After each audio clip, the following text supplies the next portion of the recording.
Wrestling video games are a tradition.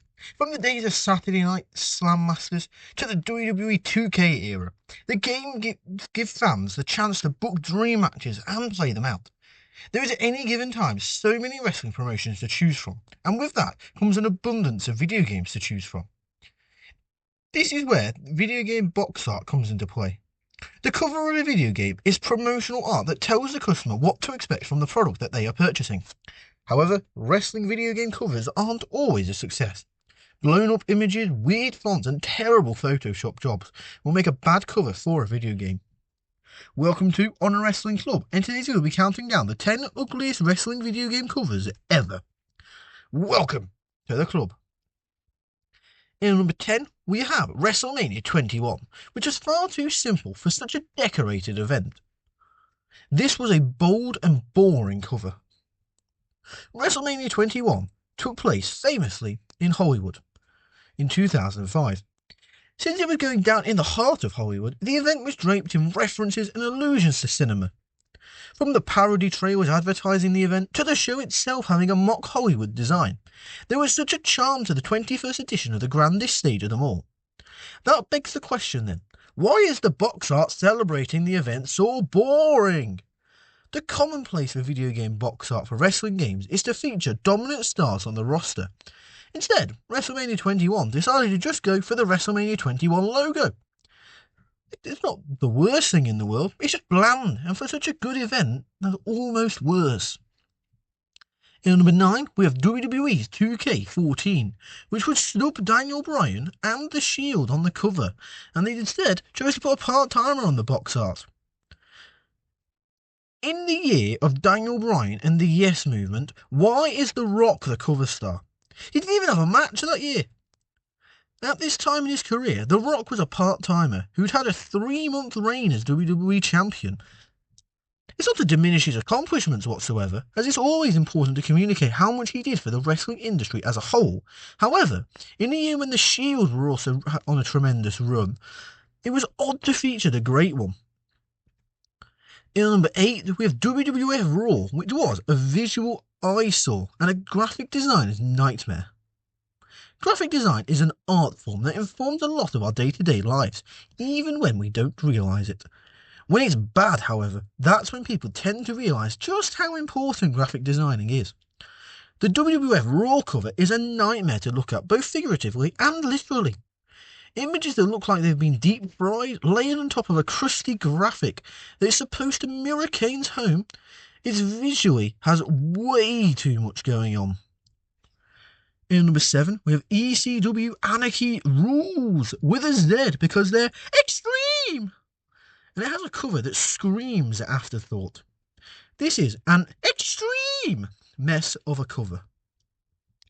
ECW never reached the heights of WWE, or WCW really for that matter, in a commercial way, so when it was time for their first video game outing, it was a huge moment for the promotion. For starters, though with the box art, the melding of two fonts isn't entirely egregious. The true oddity of this cover stems from the random American flag silhouetting a collage of faces and action shots without any sort of visual cohesion. Sandman's stank face is also probably how the average Anarchy Rules player looks at this purchase. In number 6, we have WWF In Your House, which took stock images to new heights, and a cover that takes the name literally. This is a cover that is so ugly, it comes around to being actually quite funny. In Your House was a pretty catchy name for a pay-per-view series held by the company during the mid-90s to compete with WCW's increased output. All the ads supported this through line of bringing WWE to your home. Images of white picket fences and suburban home decor were used primarily in the supercard marketing. Here is a colour that takes that design principle into the most extreme context. We have Bret Hart, Vader and Shawn Michaels all with an eyesore of a blur effect and a stock.ping image of a home. It is so comically goofy and over the top. The most hideous thing on the cover would be the oversize of the tagline's font to create a word salad of a title in the centre of the cover. In number 5, we have SmackDown vs. Raw, which was a needlessly boring cover. The early 2000s era was home to new top stars such as Edge, Batista, and John Cena, all future Hall of Famers, I'm sure. So, why do we choose to display McMahon front and centre? In this title, which was supposed to symbolise the feuding between the two brands, there is an incredible missed opportunity. Much like the 2K14 cover and the WrestleMania 21 cover, there's a lack of representation of wrestlers that made it such a seminal year for the brand. In the year of stars and highlights, instead fans were left with a rather scary and sweaty close-up of Vince's face, an image that could strike fear into anybody's heart.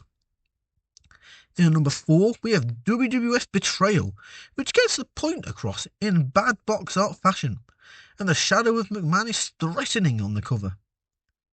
WWF's Betrayal cover was supposed to commemorate the ongoing feud between The Rock and Triple H at the time.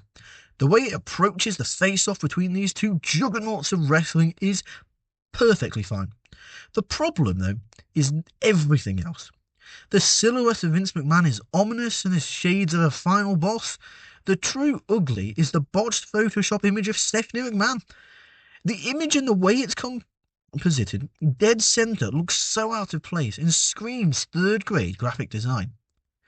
In number 3, we have Day of Reckoning, and it's One Tree Hill for wrestlers, and it's a cover that looks like a teen drama. The Day of Reckoning cover looks like a DVD box set of One Tree Hill. Arguably, wrestling can come off as a soap opera at times. The problem with this cover is that it leans far too heavily into looking like a soap opera. On a shelf at your local blockbuster, this could easily be mistaken by a parent for another season of a CW network original. It's also worthwhile highlighting how the logo awkwardly chops off a bit of Randy Orton's hairline. In number 2, we have WWF Royal Rumble, which was a bad cover for what was overall a pretty damn good game. Early wrestling video game covers feel like easy picking when talking about ugly and awful to look at. This one, however, totally deserves to be on this list. The high contrast makes it nearly impossible to see any of the wrestlers prominently displayed on this box. The fascinating choice for this box art, however, is the fact that while all the stars are using poses from promotional content, they opted to use an action shot of Mr. Perfect. An action shot in box art is fine, but he doesn't look like he's holding a chair. Rather, it looks like it's spliced onto his hand. And in number 1, we have Micro League Wrestling, which put the Hulk back in Hulk Hogan. The Micro League series of sports games in the 1980s were some of the first sports video games for home consoles. When it came to wrestling, the Micro League would be the first video game to use the WWE's licensing. To commemorate this collaboration, it meant the most prominent face of the promotion would end up on the cover. The question is, why did they give him purple arms? The face looks goofy enough, but nothing too egregious there. But something about the gigantic purple arms gives the impression the artist took liberties with the name Hulk. However, there you have it. So what do you think? What do you think is the worst wrestling video game box art cover ever? Be sure to let me know in the comments down below. If you've enjoyed this video, be sure to give it a thumbs up, click the like button and the subscribe button to make sure you never miss out on any of the fun content we produce here at Honor Wrestling Club. Any feedback you may have is always greatly appreciated. So if you let me know any of your thoughts in the comments down below. We just check out our other videos. We have someone ranking the SmackDown vs Raw game series and some of the best wrestling video games ever. So be sure to check them out as well. However, that's all for now. So thank you for watching and welcome to the club.